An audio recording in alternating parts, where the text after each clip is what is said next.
Bonsoir à toutes et tous.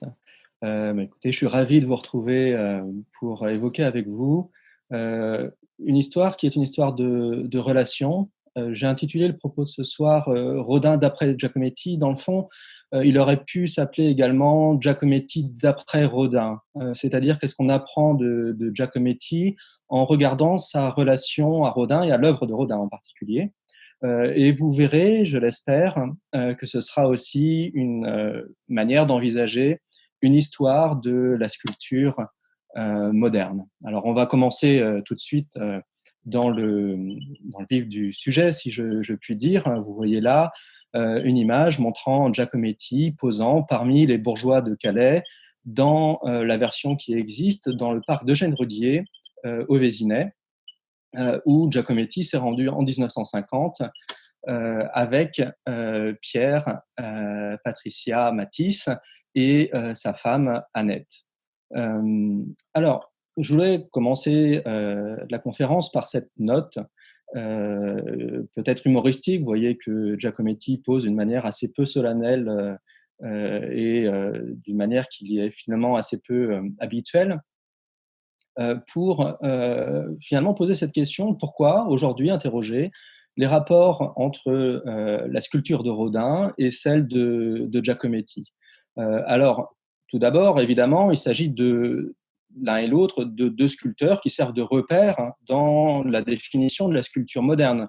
Rodin à ses débuts, qui redéfinit la manière d'appréhender la sculpture de manière radicale, et puis ensuite Giacometti pourrait en représenter, en tous les cas, c'est ce qu'ont envisagé un certain nombre d'anthologies et d'expositions, une forme de terme ou un moment clé, au point que beaucoup d'expositions se sont attachées à définir la sculpture moderne dans ce spectre de Rodin jusqu'à Giacometti. Donc ça, c'est le premier aspect. Le deuxième aspect, c'est que par là même, un certain nombre d'historiens de l'art ont comparé les deux œuvres à partir de quelques formes qui se sont passées de l'un à l'autre, et notamment on pense évidemment à l'homme qui marche. Ça peut être également, c'est ce que je vous montre ici, il s'agit d'une vue de l'exposition qui a été ouverte à Madrid en février dernier, qui pour l'instant est suspendue, mais on espère peut-être pouvoir un jour la réouvrir. Exposition Rodin Giacometti, qui vous montre donc là cette section qui porte sur le rapport des deux artistes au socle, sous la forme ici du traitement de la colonne. Et c'est donc une de ces autres questions que les historiens de l'art ont définie comme une question partagée par les deux artistes. Mais dans le fond, au-delà de ces bornes et de ces questions, jamais la relation d'Alberto Giacometti à Auguste Rodin n'avait été étudiée pour elle-même. C'était finalement l'objet de l'exposition de Madrid, dont je suis co-commissaire aux côtés de Catherine Grenier et Catherine Chevillot. L'exposition donc de la Fondation Mafré souhaitait revenir sur la relation qu'avait pu avoir Giacometti avec Rodin. Donc le propos de ce soir ne sera pas à proprement parler ce qui est abordé dans l'exposition, mais envisagera donc ce rapport de Giacometti à la sculpture de Rodin. Le premier point, c'est donc que Rodin et Giacometti se sont posés des questions de sculpture. Et la question qui se pose, c'est comment la relation entre les deux artistes s'établit. S'il est difficile de parler de dialogue, je rappellerai pourquoi, il est indéniable qu'ils se sont posés des questions similaires, et un des enjeux de cette conférence est de comprendre comment les questions se passent d'un artiste à un autre, au-delà même de l'exemple de Giacometti. Je crois que c'est des questions qui peuvent peut-être résonner avec la situation actuelle, pourquoi pas. Il faut rappeler donc tout d'abord que Giacometti et Rodin ne se sont jamais rencontrés. Rodin est né en 1840 et décède en 1917. Et si Giacometti est né en 1908 à Borgonovo en Suisse, ce n'est qu'en 1922 qu'il se rend à Paris. Nous verrons dans quelles circonstances. Ça veut dire donc qu'ils ne se sont pas rencontrés. Je voudrais toutefois travailler l'idée de passage de témoin montrer comment il y a eu une transmission véritablement de l'un à l'autre et de voir quelle importance cette transmission a eu pour Giacometti. Un autre aspect de cette relation, c'est que Rodin est à ce point associé au développement de la sculpture moderne qu'on peut oublier d'interroger la manière dont les artistes qui ont entrepris la sculpture après lui ont regardé son œuvre. L'histoire de la sculpture moderniste n'en retient généralement que certains aspects liés aux emprunts qui lui sont faits, la figure de l'homme qui marche, la redéfinition du statut du socle, l'expressivité dans la forme, l'assemblage, etc.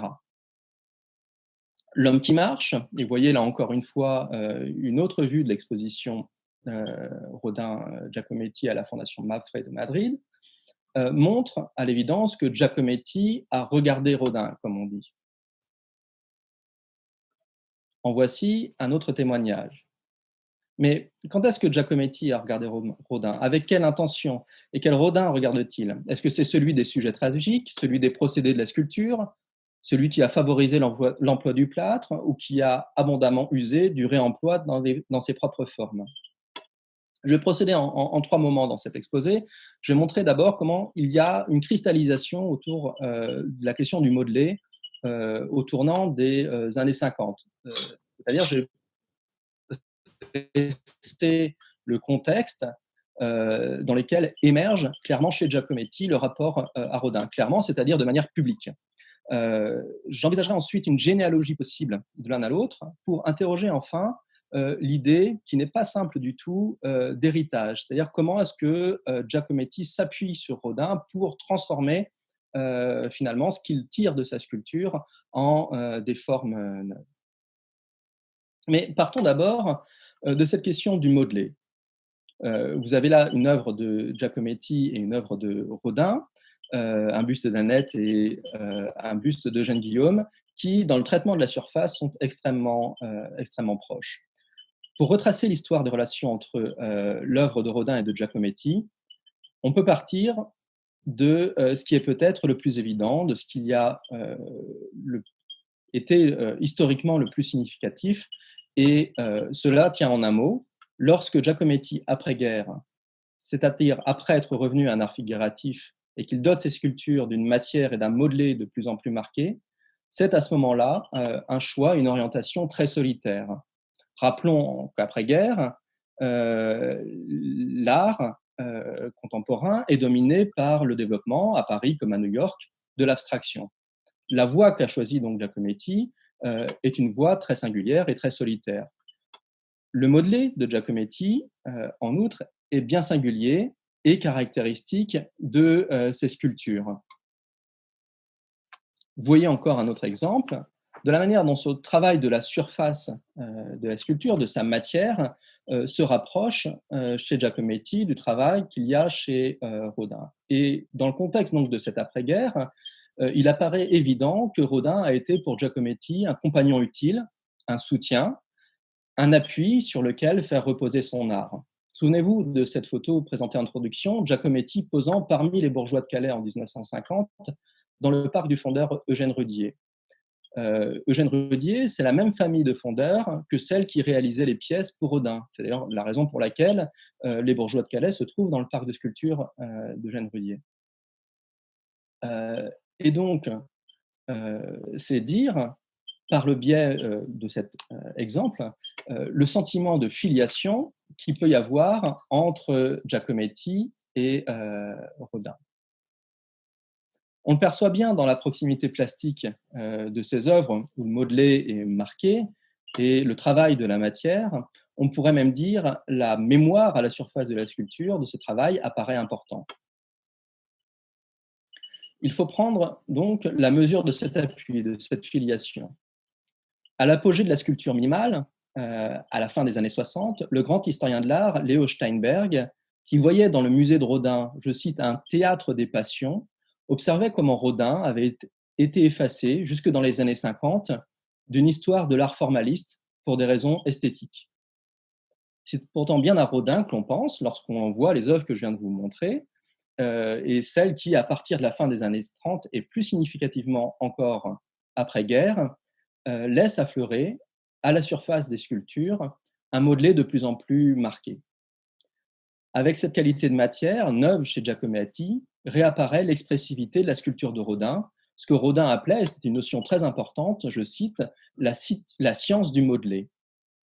C'est une notion importante donc chez Rodin, et elle donne lieu chez Giacometti à une expérimentation sans précédent qu'il pousse de manière continue jusqu'à la fin de sa carrière. Vous voyez là donc une œuvre assez tardive, et vous voyez à quel point la base ici de la sculpture, ce qui fait à la fois le buste et le socle de ce personnage, acquiert une qualité grumeleuse et donne une véritable expression à la matière. La surface des sculptures de Giacometti porte alors l'empreinte visible des doigts jusqu'à l'incision de l'ongle, parfois transformée en canif, et cette matière vivante, les derniers bustes de son frère Diego en sont une expression saisissante. Pourtant, dans une première phase de son développement, des années 20 aux années 30, la sculpture de Giacometti avait été caractérisée par une évolution vers des surfaces de plus en plus lisses,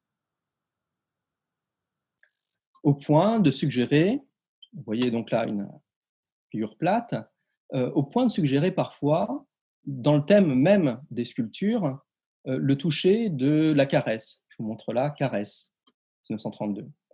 Et ces sculptures ont donc adopté des formes de plus en plus plates et de plus en plus lisses. Donc voilà comment on est donc à l'opposé de ce qui se passe après-guerre. Plus que de Rodin, ces œuvres reflètent ainsi l'influence assumée des contemporains que Giacometti fréquente alors, Ossip Zadkine, Jacques Lipchitz, Constantin Brancusi, et des grands styles de l'Afrique, de l'Océanie, des Cyclades, de l'Égypte, grands styles au niveau desquels Giacometti voulait se hisser. Donc à première vue, Giacometti se tournerait vers Rodin plutôt après-guerre, renouant de manière paradoxale, c'est-à-dire aussi contre l'ère du temps, contre la doxa, dans une période qui voit l'affirmation de l'abstraction. Il renoue donc avec une autre source de la modernité sculpturale que celle qui est devenue sans doute mieux caractérisée par Brancusi. Rodin serait-il donc le compagnon de cordée de Giacometti après-guerre? L'idée est séduisante, d'après les documents que je vous ai montrés, et elle repose sur quelques points concordants. Dans un travail solitaire de la figure, en effet, qui se double, et c'est un autre pas de côté de Giacometti, d'un travail du modelé, Giacometti cherche dans l'art de Rodin l'appui nécessaire. Il ne serait pas illégitime d'y voir une revendication dans cette évolution, tant cette évolution se caractérise par la citation manifeste depuis L'homme qui marche de 1947 jusqu'à celui de 1960, par exemple, la reconnaissance d'un modèle, voire l'aveu, rare chez Giacometti, d'une filiation. Je voudrais donc envisager cette hypothèse d'une généalogie possible de Rodin vers Giacometti. En pensant en termes de filiation, on s'aperçoit que Giacometti, plus que des formes, reprend à Rodin des questions, des articulations entre une forme et un thème. Des œuvres de Giacometti évoquent plus ou moins explicitement l'art de Rodin par leur sujet ou leur titre, et c'est ceci que je voudrais évoquer maintenant. Il faut dire au passage que le fait de reprendre un titre est assez marquant chez Giacometti, tant on sait que ces titres sont chez lui mûrement réfléchis. À L'homme qui marche de Rodin, vous voyez ici une version en plâtre, Giacometti confère un caractère à la fois plus incarné, en lui restituant ses membres, plus fragile, en dépouillant la figure de ses traits accessoires, et aussi universel, en convoquant le modèle égyptien de cette figure. Ces glissements, ces évolutions sont visibles dans les retouches qu'apporte Giacometti à une reproduction de l'œuvre de Rodin dans une monographie de 1920. En complétant au crayon la figure d'une tête et de bras dans une position proche de sa propre sculpture, il donne une origine à son œuvre autant qu'il prolonge celle de Rodin. Ce geste de prolongation et de métamorphose est sensible dans Les Trois hommes qui marchent. Cette œuvre de 1947 reprend le thème de la sculpture ternaire, employé de manière exemplaire par Rodin dans Les Ombres. La sculpture de Rodin, pièce extraite du linteau de la Porte des Enfers, réussissait la prouesse de suggérer le mouvement et la métamorphose à partir d'une figure en réalité unique. Les trois figures masculines sont en effet tirées du même moule. Lorsque Giacometti reprend le même principe de faire varier une figure, non pas exactement identique dans son cas, mais extrêmement proche, il en infléchit la signification. Les trois hommes qui marchent, que vous voyez là, ne font pas, comme les trois ombres, entrer dans l'enfer de Dante, mais dans une condition humaine plus banale en quelque sorte, mais peut-être pas moins infernale, je vous en laisse juger. Il s'agit en fait d'une scène urbaine où les individus se croisent, partagent un même espace, mais sans se rencontrer. Giacometti fait de la formule plastique de Rodin, donc, une évocation de la terrible et paradoxale solitude humaine partagée, même en groupe. La réflexion sur le groupe occupe ainsi Giacometti. Il ne s'agit pas d'un simple emprunt de forme, mais d'une réflexion sur ce que cette forme peut exprimer, de manière peut-être plus universelle. Et on voit là, par des dessins ultérieurs, comment cette question travaille Giacometti sur le long terme. Le questionnement sur le groupe en sculpture qui occupe Giacometti à la fin des années 40 s'appuie aussi immanquablement sur l'exemple des bourgeois de Calais. La singularisation des figures du groupe de Rodin avait été un de ces gestes significatifs. Il s'agissait en effet de résoudre de manière plastique le paradoxe de rendre à la fois un sentiment de groupe, de manifester le groupe, et de signifier la singularité de ces personnes qui se sont sacrifiées individuellement pour leur ville. Ce paradoxe de l'irréductible isolement au sein du groupe est au cœur de la réflexion menée par Giacometti, qui l'essentialise, c'est-à-dire aussi qui lui donne une signification plus existentielle, plus fondamentale. Dans les sculptures, dans ces sculptures au début des années 50, cette réflexion est manifeste. On la voit dans La Place, par exemple. On comprend bien comment cette question de la cohabitation et de l'existence en groupe, en même temps que les personnages sont isolés, est manifeste, tout autant que dans La Clairière.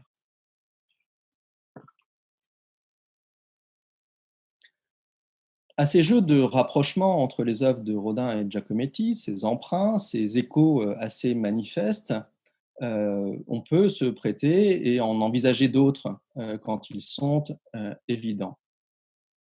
Le Petit Désespéré, par exemple, que Giacometti présente pour la première fois à la galerie Julien Lévy de New York en 1936, avant de la reprendre dans une version que vous voyez ici, puisqu'il s'agit d'une œuvre disparue, dans une pièce qui s'intitule La fleur de pois, en est un exemple. Je fais une courte parenthèse pour parler de cette question des œuvres disparues et rappeler, mais peut-être ceux qui ont déjà suivi les précédentes conférences en ligne le savent déjà, pour rappeler que l'exposition actuelle, qui a été donc suspendue à l'Institut Giacometti, sous le commissariat de Michel Kiefer, traite de cette question des œuvres disparues dans le corpus de Giacometti.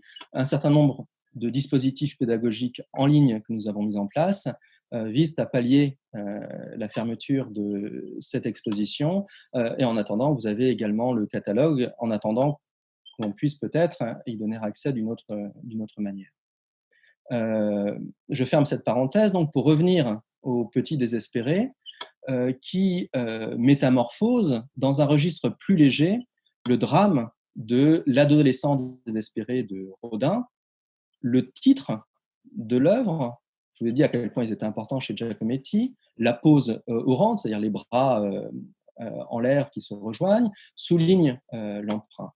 On peut continuer ainsi avec, par exemple, L'homme qui chavire de 1950, qui est explicitement jumelé à L'homme qui tombe de Rodin. L'emprunt est en effet explicite, car en janvier 1951, Giacometti justifie le titre auprès de Pierre Matisse, son galeriste new-yorkais. Pierre Matisse est le fils du peintre Henri Matisse, et c'est ce même Pierre Matisse avec lequel il était allé rendre visite à Eugène Ruddier. À ce Pierre Matisse, donc, qui s'apprête à exposer l'œuvre à New York, Giacometti explique « Seul titre, je cite, seul titre qui me vient pour l'homme qui tombe, l'homme qui chavire ». Ces emprunts récurrents appellent un constat. Rodin est un tuteur essentiel de la sculpture de Giacometti, qui ne se contente pas d'en reprendre les motifs, mais réfléchit et infléchit leur signification, articulant solutions plastiques et thématiques en leur trouvant une définition nouvelle. Est-ce que l'on peut pour autant envisager une filiation? C'est la question que je pose. Et ces emprunts soulignent une généalogie possible d'une œuvre à l'autre. En même temps et d'emblée, un autre constat s'impose, que l'on ne perçoit pas parfaitement dans ces emprunts récurrents. Ce constat, c'est que l'œuvre de Rodin a accompagné Giacometti tout au long de sa carrière, et ce, dès ses débuts. Reprenons donc les éléments de ce qui est un vrai attachement dont témoigne une anecdote que raconte Giacometti, et je vous la livre. Adolescent, il aurait préféré allouer le montant de son billet de train qui devait le ramener chez lui à l'achat d'ouvrages sur Rodin. Ce pourrait être, par exemple, ceux dont je vous ai montré des pages précédemment. Cet achat a notamment eu pour conséquence qu'il doit rentrer à pied sur une distance de plusieurs dizaines de kilomètres. C'est dire donc l'importance de ces ouvrages pour Rodin et pour Giacometti, et la découverte de Rodin par Giacometti, qui devient vite appropriation, coïncide avec les premières tentatives artistiques auprès de son père, Giovanni Giacometti, peintre néo-impressionniste suisse de première importance. Le tout jeune Alberto est marqué au point de l'améliorer de quelques coups de pinceau par un buste en plâtre de son père, Giovanni, réalisé en 1905 par Auguste de Niederhausen, longtemps collaborateur de Rodin. Vous voyez donc l'environnement. Giovanni, qui n'est pas fâché de l'épisode, porte justement Rodin au sommet du panthéon de la sculpture. L'historien de l'art Reinhard Hold suppose qu'il possédait dans son atelier des reproductions en plâtre d'œuvres du sculpteur qui auraient suscité chez Giacometti un désir d'imitation. L'influence paternelle reconnue par Giacometti a su prendre des formes indirectes de transmission. Par un effet d'enchâssement, Rodin occupe une place fondamentale dans cette transmission, celle de figures paternelles complémentaires, ouvrant pour le futur artiste un territoire que n'occupe pas son père, c'est-à-dire la sculpture. Le jeune Giacometti prolonge son apprentissage en compagnie de Rodin dans les ouvrages de son père. Il lit attentivement l'ouvrage de référence de Paul Gzell dans son édition allemande de 1918 qui la note. Hall, toujours, souligne aussi l'importance de la conférence donnée en 1918 par le sculpteur Karl Burkhardt à Bâle à l'occasion de l'exposition de Rodin. Dans cette conférence, dont Giacometti se procure et annote le livre Rodin und das plastische Problem, Burkhardt distingue vision de près et vision éloignée à partir respectivement des bourgeois de Calais et du Balzac de Rodin. Giacometti n'en est pas encore à ces questions, mais elles l'occuperont après-guerre de manière impérieuse. Il est toutefois remarquable de remarquer la précocité de son intérêt pour ces questions-là, peut-être par l'intermédiaire de cette conférence que je mentionne. Rodin est donc au cœur de la relation artistique entre Alberto et son père. Lorsqu'il se rend à Paris en 1922 pour étudier, sur les conseils de Giovanni, à l'Académie de la Grande Chaumière, dans l'atelier d'Antoine Bourdelle, Alberto Giacometti le fait avec la conscience de s'inscrire dans une lignée de la sculpture moderne. À la Grande Chaumière, il travaille d'après le même modèle que Rodin, Carmen d'Amédose. Vous en voyez ici une reproduction de Giacometti dans un des ateliers de la Grande Chaumière. Et si Giacometti oubliait cette lignée, son père se charge de la lui rappeler.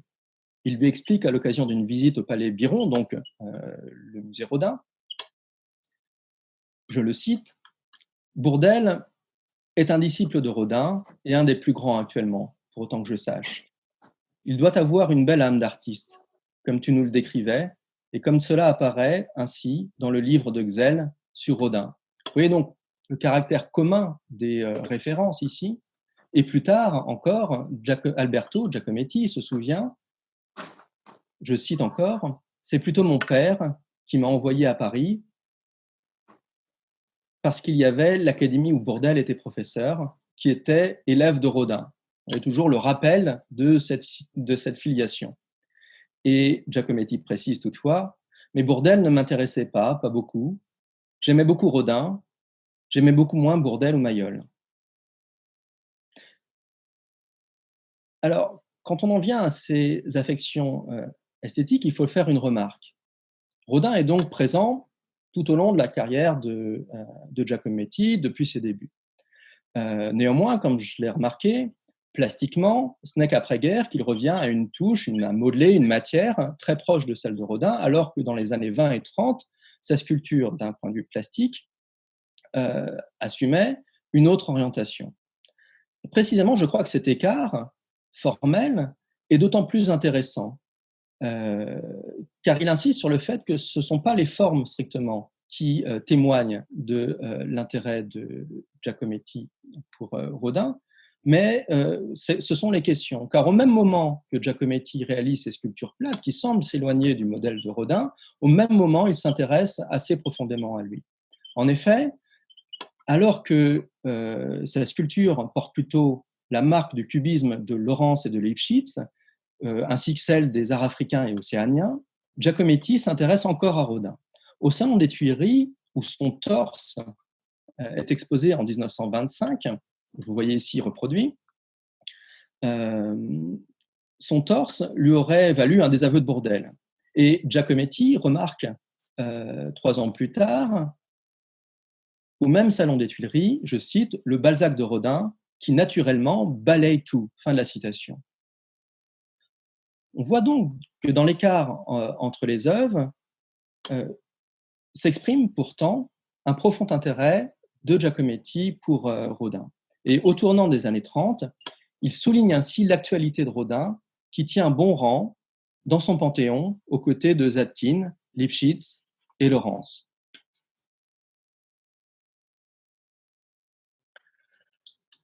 Donc ce n'est pas simplement le travail de l'artiste qu'il connaît bien, que Giacometti vient voir le 1er juillet 1939 lors de l'inauguration du Balzac au croisement des boulevards Raspail et Montparnasse à Paris.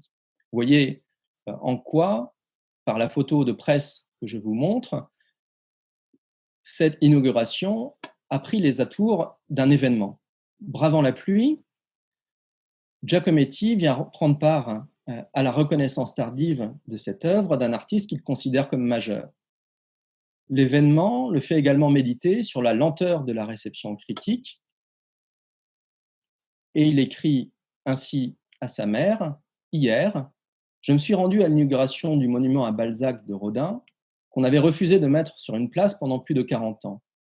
Et encore maintenant, la majorité des gens se scandalisent et trouvent qu'il ressemble à un phoque. On voit bien là que les choses évoluent lentement. » Alors la référence au phoque, il faut le dire, est appuyée par des caricatures de l'époque qui comparent effectivement le Balzac de Rodin à un phoque. Un peu plus tard encore, Alberto Giacometti, en 1946, qui par ses contributions a aidé Albert Schira au lancement de la revue Labyrinthe, accepte de réaliser le frontispice d'une édition par le même Schira du Gobseck de Balzac. Cet exemple est intéressant, je vais le travailler, pour montrer comment le regard de Rodin sur Giacometti passe par des détails, et c'est qu'en passant par ces détails qu'on comprend bien comment s'est construite la relation. Pour la réalisation du portrait de l'écrivain, il multiplie les études. On en connaît 8 sur différents supports, carnets, pages de revue, feuilles libres. Le daguerréotype de Balzac par Louis-Auguste Bisson sert de point de départ aux premières études de Giacometti. On voit par la pose, les cheveux, etc. Je n'insiste pas. Mais dans le traitement de plus en plus impressionniste de la tête de l'écrivain, au gré des différentes études, cette tête qui progressivement est gagnée par la chevelure, on voit émerger en réalité le modèle de Rodin. Le dernier dessin retenu, de face, et non de trois quarts, comme le portrait de Bisson, est une combinaison des deux, étrangement proche d'une étude par Rodin pour le Balzac, qui date du début des années 1890. On comprend donc comment ici, en quelque sorte, Rodin infuse la réflexion de Giacometti. On peut parler, je crois, après ce que j'ai montré et ce que j'avais suggéré en introduction, qu'il y a une forme de cristallisation, en réalité, de l'intérêt de Giacometti pour Rodin autour des années 1950, ou sensiblement en amont, si on tient compte que le motif de l'homme qui marche émerge en 1946. Je n'entre pas dans le détail de la naissance de l'homme qui marche, puisque la prochaine exposition prévue à l'Institut Giacometti s'attachera précisément à revenir sur cette figure emblématique de l'artiste, s'intitulera L'homme qui marche, tout simplement, et retracera non seulement la genèse, mais les échos possibles de cette figure dans l'œuvre de Giacometti. Néanmoins, on peut dire, pour ce qui concerne Rodin, que lorsque Giacometti produit cette sculpture, qui lui donne le titre de L'homme qui marche, même s'il s'agit d'une sculpture atemporelle qui remonte peut-être même jusqu'au début de l'art, il se confronte plus frontalement à Rodin là, en soulignant pour la première fois ouvertement son empreinte. La silhouette, multipliée dans différentes configurations et tailles, devient un signe chez lui. Les effets d'écho confèrent à cette forme la dimension d'une icône, à la fois atemporelle et caractéristique de la période moderne. La référence ouverte à l'œuvre de Rodin permet de concevoir ce paradoxe, une œuvre qui exprime à la fois l'universalité, tout en rappelant la nature profondément contemporaine de cette conscience universelle. Les nombreux dessins dans les marges d'ouvrages de Rodin trouvés dans la bibliothèque de Giacometti attestent un regain d'intérêt pour l'œuvre du sculpteur dans l'après-guerre. Les œuvres de Rodin, donc reproduites dans ses ouvrages, sont toutes ou presque redessinées par l'artiste. Parmi ces livres, j'ai mentionné L'Art de Gzell. Il y a également Auguste Rodin de Rilke, qui date de 1920. Et donc, vous voyez ici à quel point les pages sont travaillées par l'artiste dans des dessins d'une précision assez remarquable.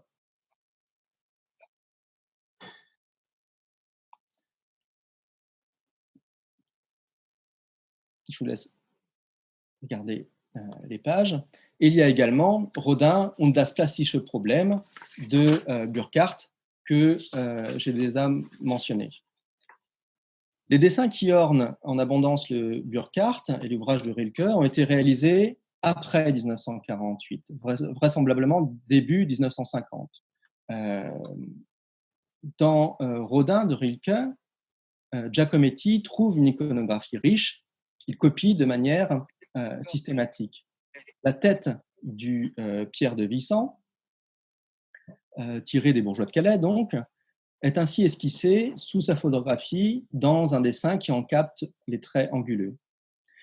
Et c'est cette même tête, esquissée de la même manière que l'on retrouve au verso d'une carte postale reproduisant le Saint-Jean-Baptiste de Rodin pour l'exposition organisée à Bâle en 1948. Donc, comprenez comment cela aide à dater les dessins, mais ce n'est pas simplement cette datation qui est intéressante, c'est d'observer que si Giacometti n'a pas pu assister à cette exposition, il s'y intéresse et il tisse entre ses ouvrages et les autres sources iconographiques qu'il a à ses dispositions un réseau, un faisceau qui montre un intérêt profond à ce moment-là pour Rodin.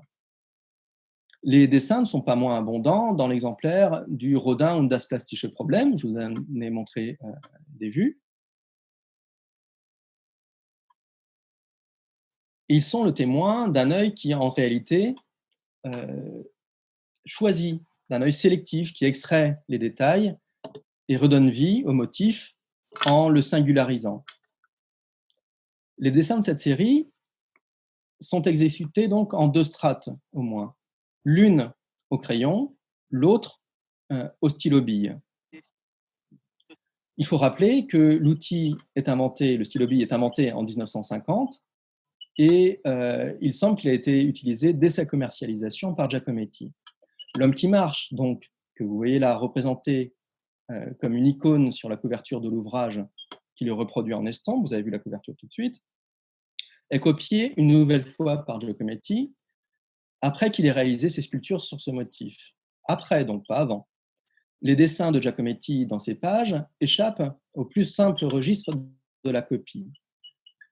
Lorsqu'il a reconstruit une anatomie à l'homme qui marche, alors qu'il restitue ses membres, puisqu'il ne reproduit l'image de l'œuvre de Rodin, Giacometti réfléchit, crayon à la main, à ce motif qu'il a lui-même déjà traité.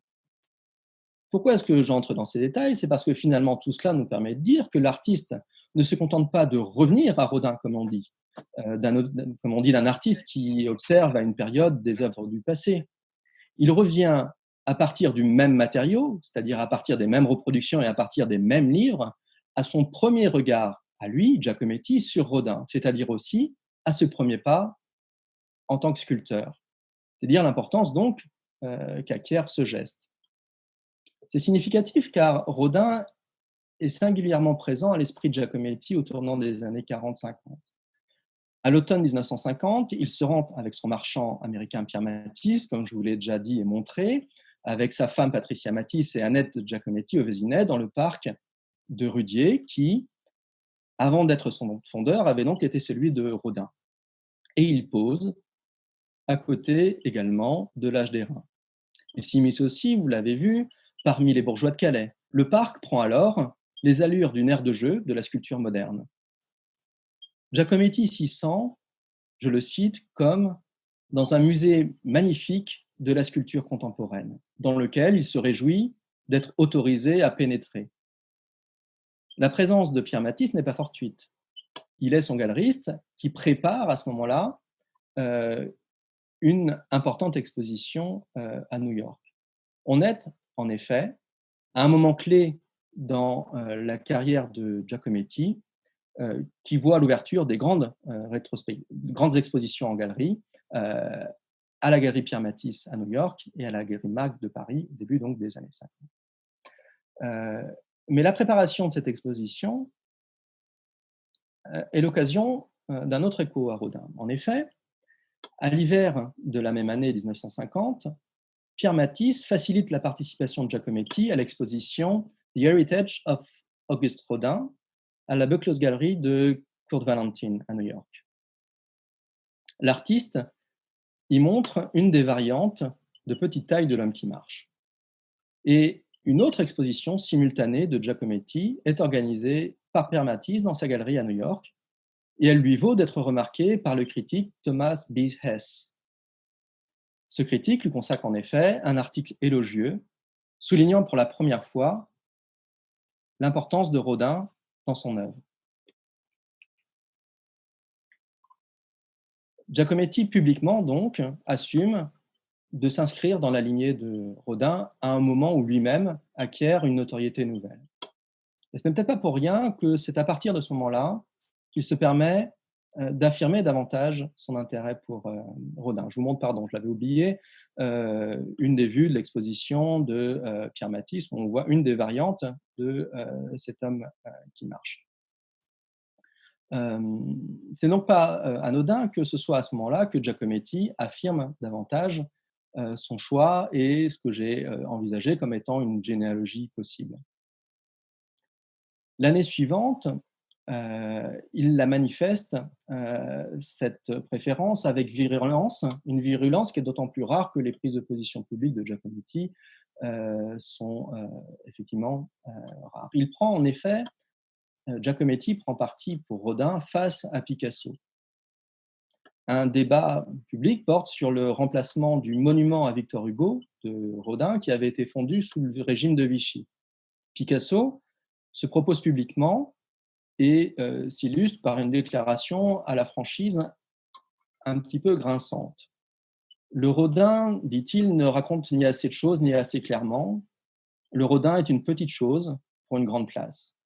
Ce serait très bien si on n'avait pas autre chose. En attendant, En attendant, mon monument, par exemple, Giacometti s'émeut violemment en privé auprès de Pierre Matisse de cette, je cite, interview en dessous de tout. Fin de la citation. L'hommage à Rodin, organisé dans le cadre du Salon de la Jeune Sculpture la même année à Paris, lui offre l'occasion de formuler cet avis en public. Il publie donc dans le catalogue ce texte, que je cite, « Dans une interview à propos du monument de Victor Hugo, Picasso a déclaré que Rodin disait trop peu de choses et trop peu clairement. Je souhaite à Picasso de nous dire toujours autant de choses et aussi clairement que Rodin. » Giacometti défend un monument qui n'est manifestement pas parmi ses œuvres favorites. Il défend l'œuvre de Rodin, sans réserve. Un artiste qu'il continue à regarder dans les années 50, à l'occasion de visites répétées à l'Hôtel Biron. J'aurais, en guise de conclusion, pour prendre la direction d'une conclusion, parce qu'on n'y est pas encore, revenir donc sur cette idée d'un dialogue.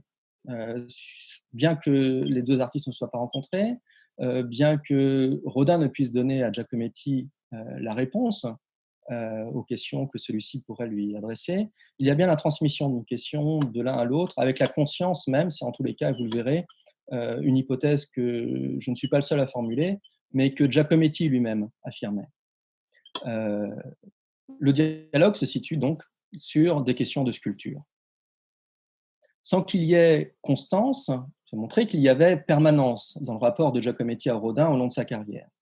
Lorsque Hall, l'historien de l'art que j'ai cité, soulignait l'importance de la conférence de Karl Burkhardt sur la distinction entre vision près et vision éloignée, il omettait d'autres réceptions possibles des bourgeois de Calais par Giacometti, qui en a tiré tout à la fois une idée du monument, une réflexion sur la statuaire de groupe ou la représentation paradoxale d'une grandeur dans un acte de reddition. Ce dernier aspect, la capacité de Rodin à magnifier la fragilité humaine, est finalement un élément majeur dans la réception de son œuvre par Giacometti. L'homme qui marche, de Giacometti, paraît fragile, érodé ou sur le point de disparaître comparé à celui de Rodin. Il en va de même des figures de groupe. C'est précisément cette capacité à renouveler à l'infini la sculpture, à la métamorphoser sans fin, qui fascinait Giacometti chez Rodin, dont il prolonge le geste en faisant sienne ces questions de sculpteur. Je voudrais là citer Giacometti dans une de ses peut-être plus belles phrases, ses plus belles pensées. Giacometti, assez tard, assez avancé dans sa carrière, en 57, déclare « Aucune sculpture ne détrône jamais aucune autre. Une sculpture n'est pas un objet, elle est une interrogation, une question, une réponse. Elle ne peut être ni finie ni parfaite. La question ne se pose même pas. Pour Michel-Ange, avec la Pietà Rondanini, sa dernière sculpture, tout recommence.